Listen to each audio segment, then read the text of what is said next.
अनेक मोठमोठ्या राजकीय नेत्यांच्या सोबत दिसलेल्या भोंदू खरातच्या श्री शिवनिका या संस्थेसाठी राज्य सरकारने नाशिकच्या दारणा धरणामधून तब्बल 39 लाख लिटर पाणी दिल्याची धक्कादायक बाब समोर आली आहे। 31 जुलै 2020 रोजी महाविकास आघाडी सरकारच्या काळात मंत्रिमंडळ उपसमितीने हा शासन आदेश जारी केला।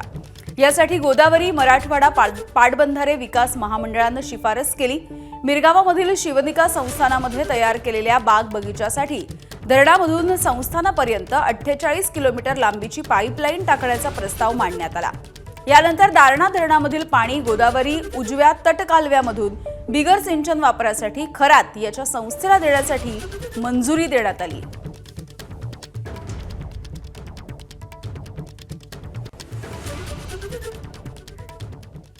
महाविकास आघाडी सरकारने खरातवरती केलेल्या मेहरबानीच्या प्रश्नाला ठाकरेंच्या शिवसेनेचे नेते मात्र बगल देताना दिसले आहेत।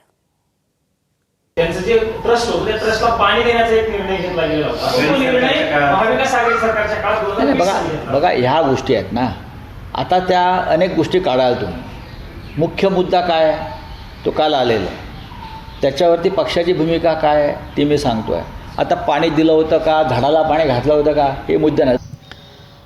मला असं वाटतं की या सगळ्यांमध्ये अनेक बडे मासे गळाला लागण्याची शक्यता आहे, पण त्यासाठी गरज आहे रुपाली चाकणकरांचे सगळे कॉल रेकॉर्ड्स तपासण्याची, की रुपाली चाकणकरांनी मागच्या 10 दिवसात कुणाकुणाला फोन केले, कोण लोक असतील की ज्या लोकांनी खराताची अटक थांबवायचे प्रयत्न केले, का मुख्यमंत्र्यांना 10 दिवसाचा सर्व्हिलन्स लावावा लागला, का ही कारवाई इतक्या शांतपणे करावी लागली।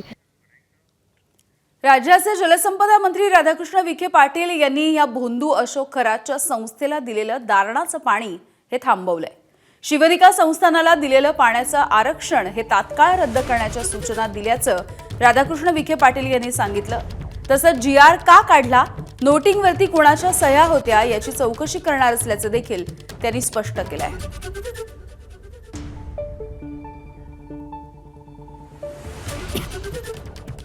ते आरक्षण तात्काळ रद्द करण्यात येईल। नियम आरक्षण आपण देऊ शकत नाही, त्यामुळे याची माहिती घेतो की तो GR का काढण्यात आला, कोणाच्या सूचना होत्या, नोटिंग फाईलवर कोणाचं, आम्ही ती सगळी चौकशी करतो ना।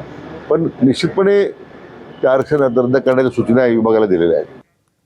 दरम्यान खरातवरती केलेल्या 39 लाख लिटर पाण्याच्या वाटपावरती तत्कालीन महाविकास आघाडीमधले आणि आताच्या महायुती सरकारमधील मंत्री छगन भुजबळ यांनी नेमकी काय प्रतिक्रिया दिली आपण बघूया।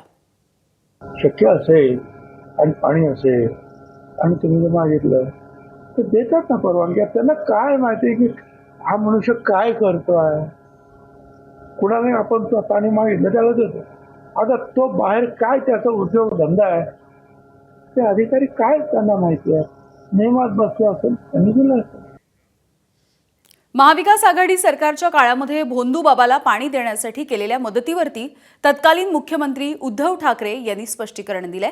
तसंच सर्वांची चौकशी करून दोषींवरती कारवाई करावी असं आवाहन देखील त्यांनी मुख्यमंत्री फडणवीस यांना केलेलं आहे। तुम्ही त्याची सगळ्याची चौकशी करा ना, माझं काही म्हणणं नाहीये, कारण पाणी कुठपर्यंत मुरले ते कळू द्या।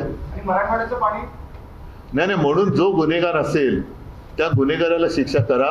हे पाणी जर का वळवलं असेल तर एकूणच हे पाणी कुठपर्यंत मुरलंय हे कळू द्या। फक्त कळल्यानंतर त्याच्यावरती काहीतरी कारवाई झाली पाहिजे। मुद्दा मोठा आहेच, पण तो मुद्दा सत्ताधारी आमदारांच्या बरोबर संबंधित आहे। त्याच्यामुळे विरोधी पक्षांनी जसं आता आमचे अनिल परब आहेत, आणखीन अंबादास दानवे बसलेले आहेत, आणखीन सगळे आमदार आहेत, सुनील आहेत, वेळोवेळी अगदी पुराव्यानिशी काही प्रकरणं बाहेर काढलीच ना।